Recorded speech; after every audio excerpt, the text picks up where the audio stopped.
Hello and welcome to a new.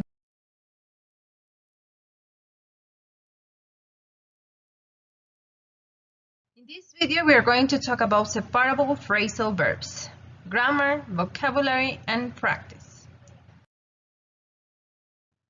Objectives. Differentiate separable from non-separable phrasal verbs. Use the verbs in context and have some practice. Phrasal verbs. Remember that a phrasal verb is a verb plus a particle. The particles are words like along, back, out, up, and on. Let's check some examples. Steve and Anna grew up in the same town. Turn on the TV, please. So remember, the particle changes the original meaning of the verb. In this example, turn, you know that turn means girar. But when we say turn on, it doesn't mean girar anymore. It means subir. In this case, el volumen. Subir el volumen de la televisión. So remember, the particle changes the original meaning of the verb in a phrasal verb. Be careful. Not all the phrasal verbs can be separated. When we talk about phrasal verbs, we have transitive and intransitive verbs. With intransitive verbs, we don't need any direct object, like when I get up at 6 o'clock. But when we have transitive verbs, we can have separable or non-separable or inseparable phrasal verbs. Here we have some examples of separable and inseparable phrasal verbs. Separable phrasal verbs are considered pull up, turn over, turn off, pick up, lay down, put on, pass out, hang up, and clear off. Inseparable phrasal verbs: call on, do without, get over, run across, run into, count on, look after, go over, and get on. These are just few examples of these big groups of verbs. How the verb is separated. When we talk about separable phrasal verbs, this can be separated by an object. If the object is a noun, the noun goes between the verb and the particle. In this case, I put my shoes on. My shoes is the subject, and it is in the middle between the phrasal verb or the main verb and the particle, and put on is a phrasal verb. The second case, when the noun goes after the phrasal verb. So here the verb and the particle are together and the noun goes after. I put on my shoes. So you can say either these two ways. I put my shoes on or I put on my shoes. The next case is when the object is an object pronoun and it goes between the main verb and the particle. I put them on. You see?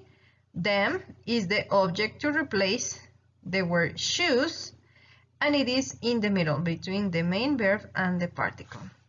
In this example, put on them, it's wrong. You cannot have them, the object pronoun, after the phrasal verb. So remember, it is not possible. I put on them is wrong. Practice. Tell if the following examples are using separable S or non-separable phrasal verbs N. Number 1, please take off your jacket. Number 2, my computer doesn't work out. Number 3, print this document out. Number 4, look it up. I found it there yesterday. And she grew up in London. So here, please stop for a while, take your time and try to differentiate if the verbs used in this example are separable or non-separable phrasal verbs. Number 1 is a separable phrasal verb. So you can say, please take off your jacket, or please take your jacket off, because we're using a noun which can be after the phrasal verb or in the middle.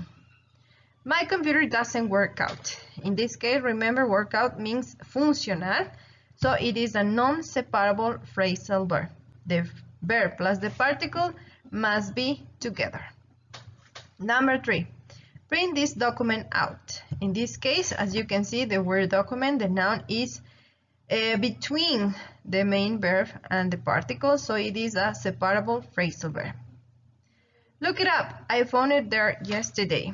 In this case, we also have a separable phrasal verb. It is the object and it is in the middle, separating the main verb and the particle.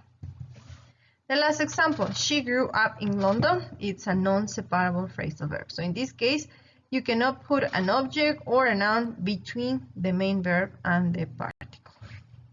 I hope that all your answers were right. Now, let's check some common non-separable phrasal verbs. Okay, number 1, hook it up. So you can hook up video console to your computer or to your TV. Hook it up. Take it apart. You can take apart your cell phone. If you're having some trouble, especially with the battery, you can take it apart. You can turn it up. If we're talking about the volume in the computer, you can turn it up. You can print out documents, photos, anything. So this it will replace photo, document, or whatever you want to print. The next verb is throw it away. So it means that we're talking about something that is useless. In this case, garbage. Number 6, put it down. As you can see in this example, the man is putting the handbag down. Put them on. When we have headphones, you put the headphones on. Number 8, pick it up. In this case, we're talking about a handbag, but you can also pick up your kids from school. Number 9, put them away. So it means like organize or order some places. So you put them away, talking about the books. Number 10, take them off. In this case, we're talking about the glasses, so you're taking them off. Number 11 is the opposite of number 3. In number 3, we say turn it up. Now we say turn it down. Remember, we're talking about sound, the volume in these two examples. And the last one, number 12, look it up. It's like you want to find some information on the internet. Okay, so remember these verbs. Hook it up, take it apart, turn it up, print it out, throw it away, put it down, put them on, pick it up, put them away, take them off, turn it down, and look it up. So remember to practice the pronunciation and also the meaning of these verbs. More practice. Using the previous list of verbs, write non-separable phrasal verbs for the following things. So for computer, what comes to your mind? Again, I should ask you to stop here. Please take notes of your answers before you continue watching this video.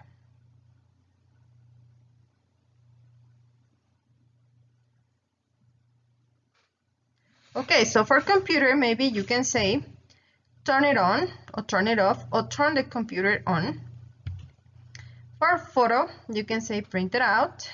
If we're talking about a cell phone, turn it up or turn it down.